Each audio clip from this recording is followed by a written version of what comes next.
여러분은 가족을 얼마나 소중하게 생각하고 계시는지요? 우리는 가족이 제일 소중하다, 가족이 내 힘이다, 말은 참 그렇게 많이 하는데 실제로는 다른 일이나 업무보다 또는 공적인 일보다 우선순위에서 뒤로 가족을 미뤄둘 때가 참 많습니다. 꼭 2달 전인 지난 3월 15일자 한 신문에 미국에 있는 특파원이 한 기사를 실었는데 가족과 관련한 미국 사람들의 인식을 분석한 그런 칼럼이었습니다. 여러분 기억하시는지요? 꼭 1년 전인 작년 5월 2022년 5월 달에 미국의 바이든 대통령이 한국을 방문했습니다. 그런데 이 바이든 대통령이 방문을 하면, 미국 대통령이 방문하면 우리나라도 그렇지만 수행원들이 많이 따라오지 않습니까? 그런데 그 미국 백악관에 있는 한국 담당 고위공직자가 대통령이 대한민국을 방문하는데 동행을 하지 않았다는 거예요. 다시 말하면 제일 중요한 실무자가 거기에 빠진 거예요. 그래서 이 기자가 왜 빠졌을까? 이유를 취재해 보니까 그 사람이 딸이 학교 졸업식이 있다고 빠졌답니다. 대통령을 수행할 사람은 많지만 그러나 그 딸에게는 아버지는 한 사람이기 때문에 백악관 직원들도 고위공직자들도 그가 딸의 졸업식 때문에 빠졌다는 것을 아무렇지도 않게 받아들이고 이해를 해줬답니다. 그러면서 기자가 그렇게 썼어요. 한국이라면 상상할 수도 없는 일이었다. 여러분 실제 우리 그렇잖아요. 저도 이렇게 교회 목회자로서 공적인 일에 있다 보니까 집에 어떤 일이 생기더라도 교회 일 또는 노회나 어떤 총회에 중요한 일이 생기면 그걸 먼저 챙기게 되지 가족들을 희생시키는 경우가 종종 있습니다. 미국이 유럽에 비해서 노동시간이나 보육정책 이런 것들이 많이 뒤처진다고 불평하는 사람들도 많지만 그러나 반면에 가족을 소중하게 생각하고 가족을 세심하게 돌보는 이런 문화 때문에 미국의 출산율이 우리 대한민국 출산율보다 그래서 2배 이상 높을 수 있는 원인이 여기에 있다. 그 기자가 그렇게 썼어요. 여러분 가족은 이런 경우에서 보듯이 만들어 놓았다고 해서 그냥 형성되는 관계가 아닙니다.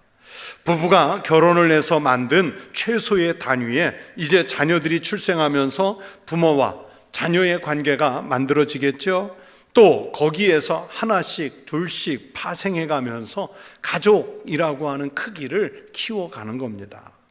그 과정에 서로 돌보는 것은 물론이고 서로 양보도 하고 희생도 하고 위로도 하고 격려도 하면서 가족 그리고 가정이라고 하는 연대성을 만들어야 합니다. 오늘날에는 이런 돌봄 또는 이런 가족 간의 섬김이 없기 때문에 우리나라 가정이 자꾸 붕괴가 되고 해체가 되는 이런 위기의 시대를 우리가 겪고 있지 않습니까? 우리 청북교회 성도들의 가정은 신앙 안에서 든든하게 세워지는 믿음의 가족들이 되시기를, 그리고 가정들이 되시기를 축원합니다.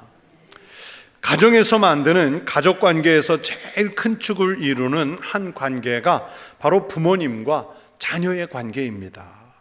오늘은 어버이 주일을 맞아서 자녀가 부모님에 대해서 어떤 태도를 요구하는지, 성경은 무엇이라고 말씀하시는지 말씀을 드리겠습니다. 5월 가정의 달을 맞아서 하는 모든 설교가 쉽지 않지만 언제나 그렇듯이 부모님에게 효도하고 공경하라는 말씀 전하는 게 저에게는 항상 어렵습니다. 제가 잘 지킬 수 없는 말씀이기 때문입니다.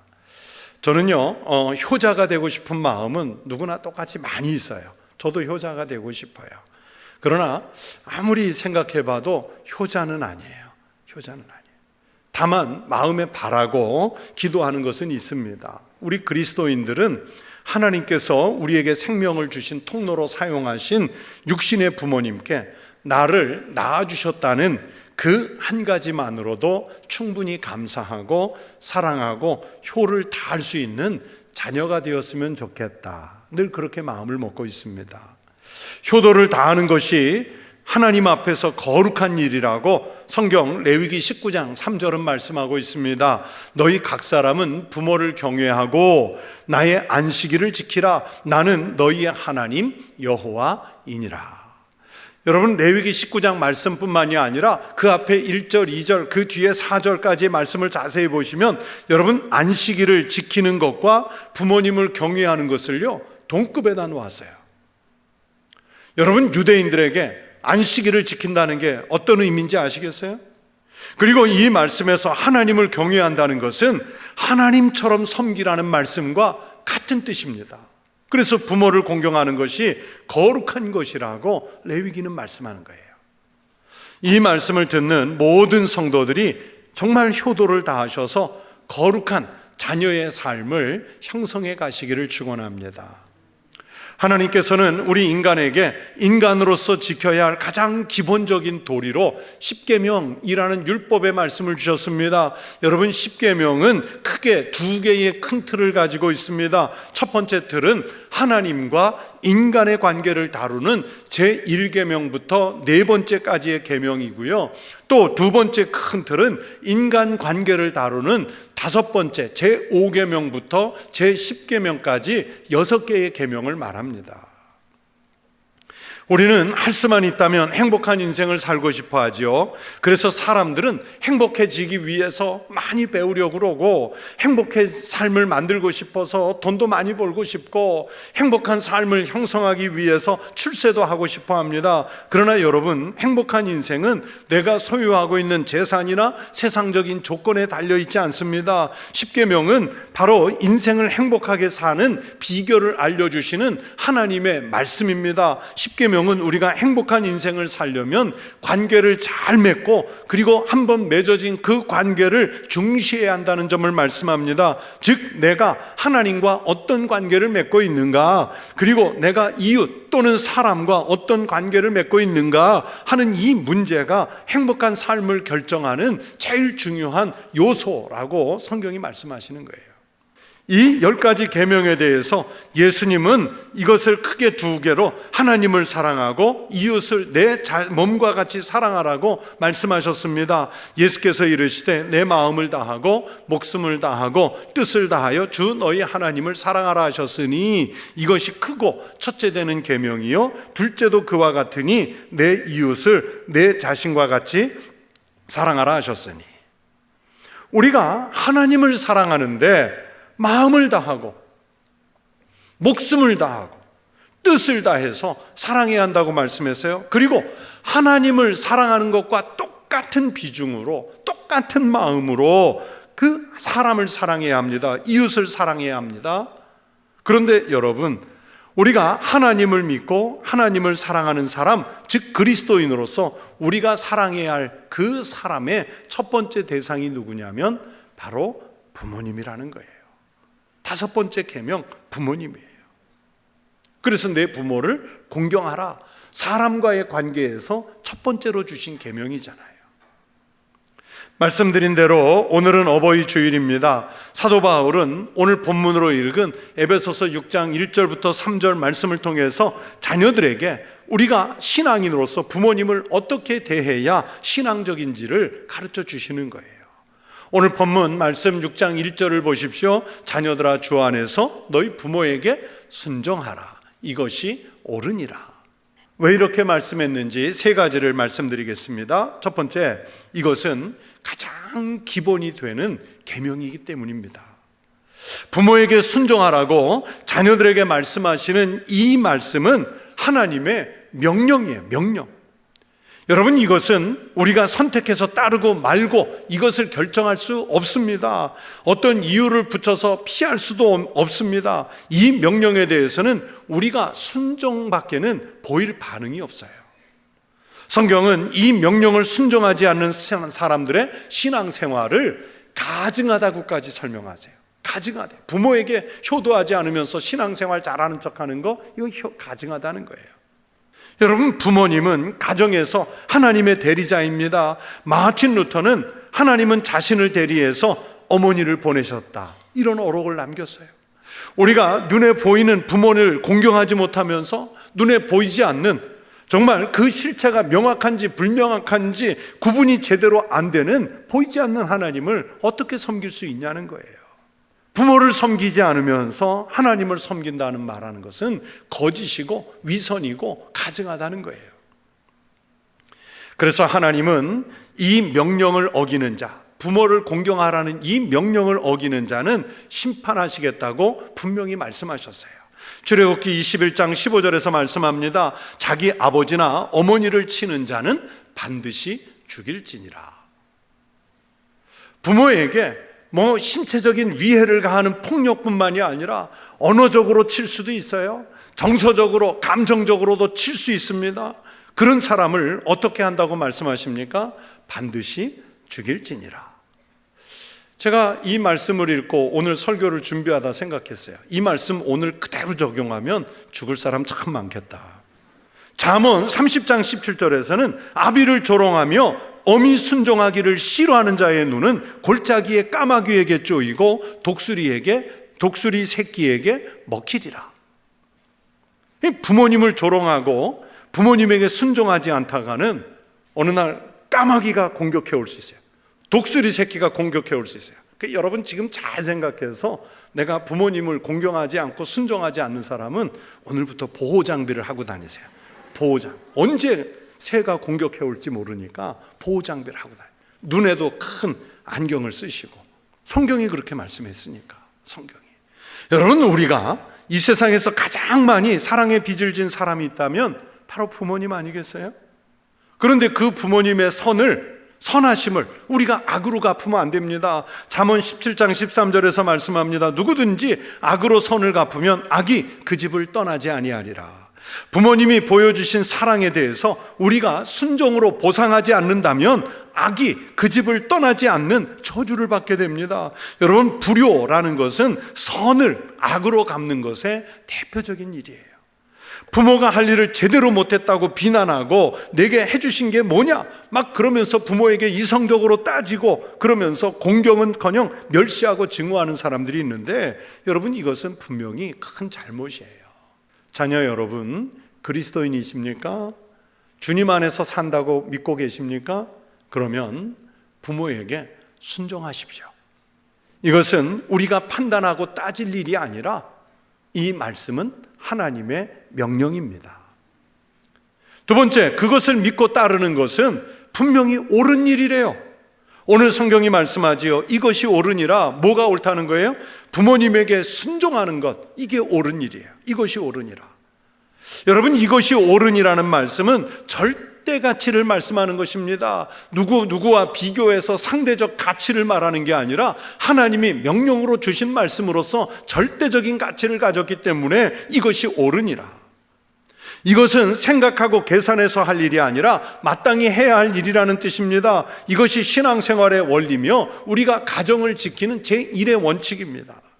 부모님은 우리를 낳아주셨고 길러주셨고 사랑해 주셨습니다. 헌신해서 우리를 지켜주셨습니다. 그러므로 그것만으로도 얼마든지 존경을 받을 만한 자격이 우리 부모님들에게 있으세요. 요즘 우리가 젊은 사람들, 우리 기성세대하고는 좀 생각이 많이 다르잖아요. 그 요즘 젊은 사람들에게는 생활의 원칙 3가지가 있답니다. 첫째는 얼마나 편한가, 둘째 얼마나 즐거운가, 셋째 내게 얼마나 이로운가. 무슨 얘기입니까? 자기 좋은 것만, 자기에게 이문이 남는 것만 하겠다는 뜻이죠. 또 요즘 젊은 세대에게는 삼요라는 것이 있다는 것도 아세요? 이걸요? 제가요? 왜요? 책임을 회피하려는 태도라는 거예요. 그런데 부모님과의 관계에서도 자기 좋은 것만 하려는 태도, 나에게 무슨 이익이 있을 것이라는 태도, 부모님을 공경하는 일에까지 이 원칙을 적용하려고 해요. 부모님이 나를 먹여주고 입혀주고 물려줄 재산이 있으면 여러분 얼마나 편해요? 얼마나 즐거워요? 얼마나 이롭습니까? 그래서 그러면 좋고, 내 부모님이 늙어서 실속이 없으면 부모님을 귀찮아합니다. 부모님을 제가요? 왜요? 이러면서 회피하는 거예요. 여러분, 이런 태도는 배은망덕입니다.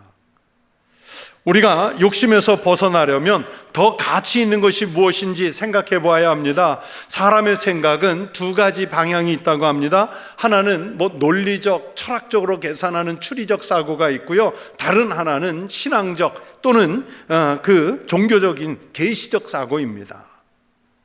추리적 사고는요, 이것저것을 논리적으로 한번 합리적으로 따져보고 옳고 그른 것을 결정하지요. 그러나 계시적 사고 또는 신앙적 사고는 하나님께서 주시는 것을 그냥 그대로 받아들이는 사고입니다. 여러분, 모든 것을 지으시고 우리도 지으신 하나님께서 주시는 말씀들이 반드시 옳은 것이라는 것을 우리가 잊지 말아야 합니다. 그 옳으신 말씀들 가운데 오늘 부모에게 순종하는 것이 옳은 일이라고 말씀하시잖아요. 하나님을 믿는 사람들은 하나님의 말씀에 순종해서 사는 일이 행복한 길인 줄로 믿습니다. 마찬가지로 부모님에게 순종하는 것은 옳은 일이에요. 제일 옳은 일이에요. 여러분, 잘 생각해 보세요. 요즘 자녀 교육을 위해서 얼마나 많은 투자를 하는지 몰라요. 부모님을 섬기는 비용보다 자녀 교육에 투자하는 비용이 훨씬 커요. 그러나 공부는 많이 시키는데 인간으로 바르게 키우는 일에 우리가 그만큼 투자하는가 생각해 볼 필요가 있습니다. 너무 소홀해요. 그래서 애가 공부는 잘하게 됐는지 모르지만 인간으로서는 아주 못쓰게 되는 경우들을 여러분, 딴 데서 찾을 필요도 없이 일주일 동안만 신문을 상세히 읽어보세요. 몇 건이라도 나옵니다. 골로새서 3장 20절에서 말씀합니다. 자녀들아, 모든 일에 부모에게 순종하라. 이는 주 안에서 기쁘게 하는 것이니라. 여러분, 이 말씀을 현대어 성경으로 보니까 자녀들은 모든 일에 부모에게 순종하십시오. 이것이 주님을 기쁘시게 하는 일입니다. 이렇게 번역을 했더라고요. 여러분, 말씀대로 주님을 기쁘시게 하고 싶으십니까? 부모님께 순종하는 일은 단순히 부모님을 기쁘시게 하는 일일 뿐만 아니라 그것을 넘어서 바로 주님을 기쁘시게 하는 일이라고 말씀하셨습니다.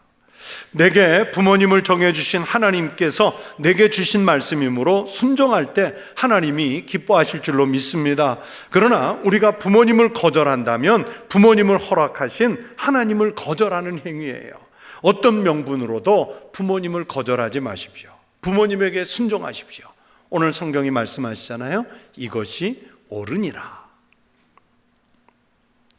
자, 세 번째, 그렇게 부모님을 공경했더니 그 공경의 결과가 무엇입니까? 성경은 분명하게 가르칩니다. 이로써 네가 잘되고, 그러니까 부모를 공경함으로써 네가 잘되고 땅에서 장수하리라. 여러분, 부모님을 공경하면 이 세상에서 하는 일들이 잘 되고 장수한대요. 여러분, 장수하고 싶으세요? 그러면 성경은 뭐라고 말씀하세요? 부모 공경하래요. 여러분, 살면서 하는 모든 일들, 가족이 잘 되고 싶으세요? 그러면 부모님 공경하세요. 성경이 말씀하시잖아요. 이 잘 된다는 것은 만사가 기쁨 속에서 원만하게 진행된다는 뜻이에요. 그렇게 살 수 있도록 부모를 공경하는 사람들에게 하나님이 축복을 주신대요. 그래서 이 다섯 번째 계명은 약속을 겸한 계명입니다. 부모님을 공경하면 오랫동안 그 땅에서 살게 된다고 말씀하셨죠. 부모님을 슬프게 하고 자식이 기쁘게 살 수 있습니까? 불가능한 일입니다. 부모님을 기쁘게 하십시오. 하나님께서 그 사람을 기쁘게 하실 줄로 믿습니다. 효자에게 하나님은 언제나 축복하십니다. 여러분, 룻기에 보면 시어머니 나오미가 자기 원래 남편과 두 아들을 데리고 모압 땅으로 이주해 갔다가 남편이 먼저 죽고 두 아들이 죽으면서 어머니도 과부가 되고 두 며느리도 과부가 됐습니다. 그랬을 때 시어머니 나오미가 이제는 모압을 떠나서 자기 고향 베들레헴으로 돌아갈 것을 결심하고 과부가 된 두 며느리에게 이제 너희들도 친정으로 돌아가라, 그렇게 권하지요.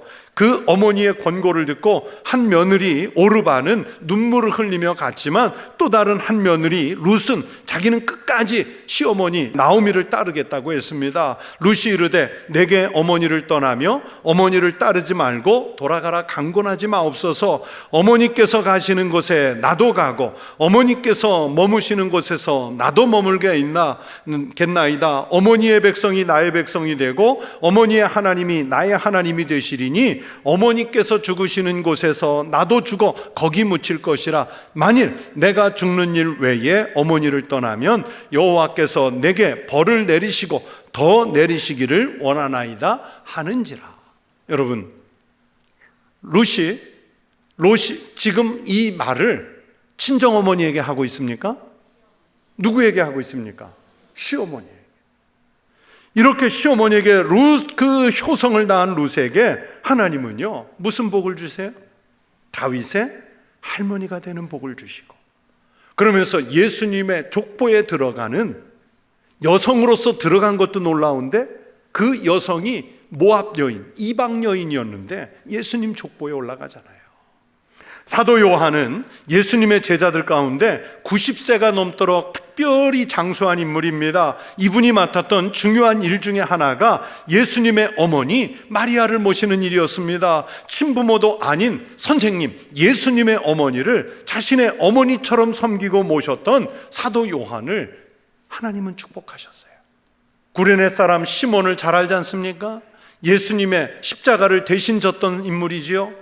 그런데 그 가정이 예수 믿고 교회 지도자가 됐을 때 사도 바울은 구레네 사람 시몬의 아내를 나의 믿음의 어머니라 하면서 섬겼어요. 여러분, 자녀가 부모님을 공경한다는 것은 순종하는 일입니다. 아무리 많은 물질로 섬겨도 마음이 불편하면 안 됩니다. 부모님의 결정과 지시에 따라야 합니다. 하나님께서는 우리가 인생을 시작하는 어린 시절에 권위에 순종하는 법을 배우게 하셨는데 그 권위가 무슨 나라의 권력자로부터 옵니까? 아니면 총칼을 가진 군인에게 권위를 배웁니까? 아니잖아요. 그 권위를 부모님에게 두셨습니다. 이것이 하나님께서 세우신 질서입니다. 이 가장 기초적인 사회 질서가 흐트러지면 서로 보기에도 안 좋고 불편해집니다. 하나님께서 만드신 가정의 이 질서를 어기면서 살면 영혼이 불편해지는 거예요. 그러면서 행복이 없어져요. 오늘 본문으로 성경은 자녀들에게 분명히 말씀하시지 않습니까? 자녀들아, 주 안에서 너희 부모에게 순종하라. 또 내 아버지와 어머니를 공경하라. 순종이라는 말의 어근은 잘 듣는다는 뜻입니다. 성경적인 언어로 얘기하면 청종한다는 뜻입니다. 순종은 부모의 말을 잘 듣고 행동하는 것입니다. 내 말로 부모를 설득하려고 하기에 앞서서 부모님의 말씀을 듣고 부모가 기쁘시도록 움직이는 것입니다. 잠언 23장 24절에서 말씀합니다. 의인의 아비는 크게 즐거울 것이요 지혜로운 자식을 낳은 자는 그로 말미암아 즐거울 것이니라. 불의하게 사는 자식을 둔 부모는요 평생 고통스러워요. 우리가 어리석게 살면요 그것은 부모님을 고통스럽게 하는 일입니다. 의롭고 지혜로운 자식이 되는 것, 그것이 부모를 기쁘게 하고 효도를 제대로 하는 것입니다. 내가 할 수 있는 일을 찾아서 성실하게 감당하고 내 좋은 이름을 부모에게 기쁨으로 드리는 성도들이 되시기를 바랍니다. 부모님의 은혜를 기억하는 성도가 되시기를 바랍니다. 부모님의 가르침, 특별히 신앙적인 가르침을 따라서 사는 자녀가 되시기를 바랍니다. 어떤 상황에서도 부모님을 존중하는 자녀가 되시기를 바랍니다. 사랑하는 성도 여러분, 특별히 자녀인 여러분, 사람을 향한 첫 번째 계명, 부모에게 순종하고 부모를 공경하라는 하나님의 이 말씀에 순종하시기 바랍니다. 하나님은 분명히 여러분이 생각한 것보다 부모에게 공경하는, 부모의 말씀에 순종하는 이들에게 더 많은 것으로, 더 큰 것으로, 더 위대한 것으로 잘되게 하시는 복을 주실 줄로 믿습니다. 하나님이 주시는 이 복을 누리는 성도 되시기를 주의 이름으로 축원합니다.